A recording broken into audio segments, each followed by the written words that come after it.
Next reading, Your Daily Journey with God. January 23rd, Irrevocable Promises. The Lord your God will bless you just as he promised you. Deuteronomy 15:6. Some days are harder than others, and perhaps today is one of those days for you.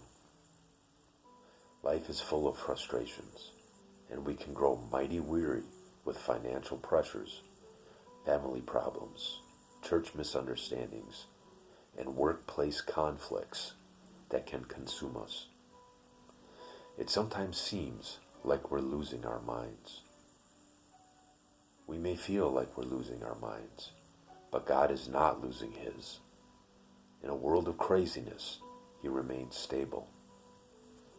We need to remember that nothing revokes his faithfulness. His promises to us are irreversible, unalterable, firm, and fixed.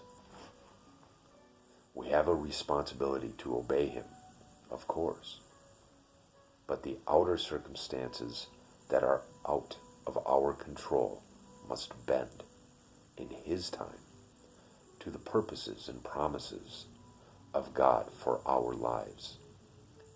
Dietrich Bonhoeffer once said, God does not give us everything we want, but he does fulfill his promises, leading us along the best and straightest paths to himself. The Lord your God will bless you, just as he has promised in his word. His promises are sure, his blessings are great, his grace is sufficient, his presence is near, his mercy is everlasting, and his truth endures to all generations. Let God's promises shine on your problems. And that's a quote by Corrie ten Boom. Amen. I had a talk with somebody this morning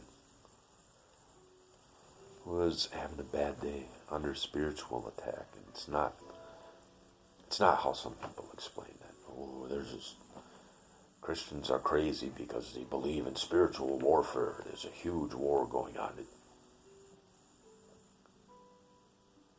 There's a war that goes on that we don't see. There's a battle for our souls. There's a battle for our thoughts. We use our free will to do the best we can, or not to. Those of us that strive to be the best that we can be, we feel that fight. We feel that battle. The negativity that pours into the head, the thoughts that tell you to do the wrong things. It's easier to do this than it is to do this. It's easier to flip somebody off when they cut you off in traffic or tailgate you than it is to say, I forgive that person, or to think, maybe there's a family emergency going on. Maybe that person's having a bad day.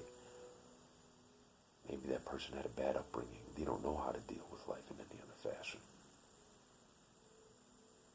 These things do happen. But for me personally, and I can only speak for myself and from experience, I turn everything over to God. I really, really do.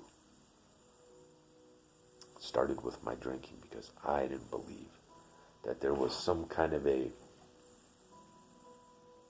mythical figure that could make things magically disappear. But it's not magic. It's called having faith. Ask and you shall receive. You're not going to ask for the lottery. Don't be a schmuck. But when you ask for good things, when you ask for the knowledge of God's will for you and the power to carry it out, when you ask for patience, when you start to learn how to love people, everyone, unconditionally,